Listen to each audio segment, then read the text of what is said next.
Je dis bom dia en portugais parce que je voudrais revenir sur un anniversaire, celui du 25 avril, et du début de la Révolution dos Gravos, c'est-à-dire la révolution des œillets, qui a cette particularité d'avoir été une révolution en 1974, 25 avril 1974, fomentée par des militaires, et des militaires de gauche, on va dire ça comme ça, hein, pour faire simple. Après une dictature de Salazar, qui a duré, comme en Espagne, 40 ans à peu près, et, et donc une guerre coloniale, une double guerre coloniale en Angola, au Mozambique, et avec des horreurs comme d'habitude.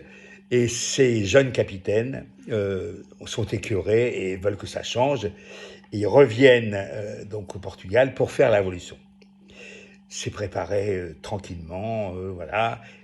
Il n'y a pas, il y a pas de mort, il n'y a pas de coup de feu, rien. Ce qui est intéressant, c'est que tout de suite, la population, évidemment tenue en laisse depuis 40 ans par l'Église, hein, toujours l'Église dans ses coups foireux est toujours là, sauf exception, et la population décide très rurale, la population, décide de se lancer dans des expériences de communes rurales. Il y a des grandes propriétés avec quasiment de l'esclavage classique.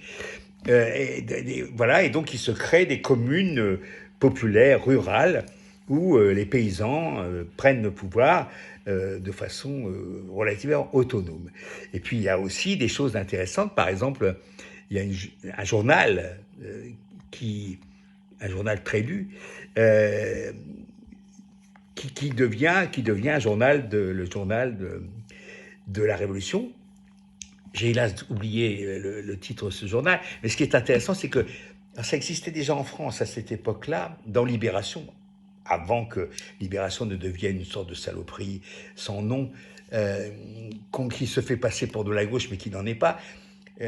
C'est le moment où les Portugais découvrent en note, en bas de page, dans les journaux, dans le journal, note du claviste. C'est-à-dire que d'un seul coup, le claviste, monsieur, qui tape sa ligne de plomb, à l'époque on était au plomb, prend la parole dans l'article qu'il est en train de rédiger. Pas lui, on va dire de recopier, mais il met son petit grain de sel. Et éventuellement, il dit, voilà, non, je ne suis pas d'accord avec ça.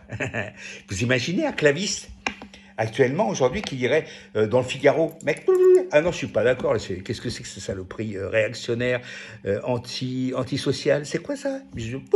Hop, j'appuie sur vous imaginez ça, hein? Ben, ça s'est fait au Portugal, et ça s'est fait aussi en France, notamment dans l'IB, l'ancien Libé, le premier qui avait été défendu par Sartre, enfin, avant que Julie commence à sucrer les fraises. Donc, et deviennent cons comme un balai. Donc voilà, si vous voulez, il y a cette révolution-là. Évidemment, M. Mario Soares,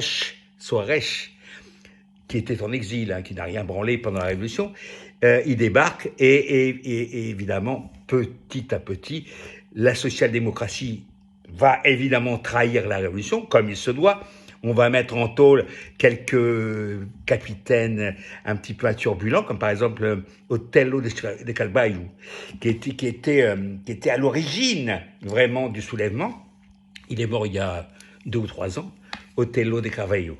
Hein, voilà, et donc si vous voulez, évidemment, la révolution des œillets va être récupérée par les salopards de la social-démocratie, comme il se doit. Voilà.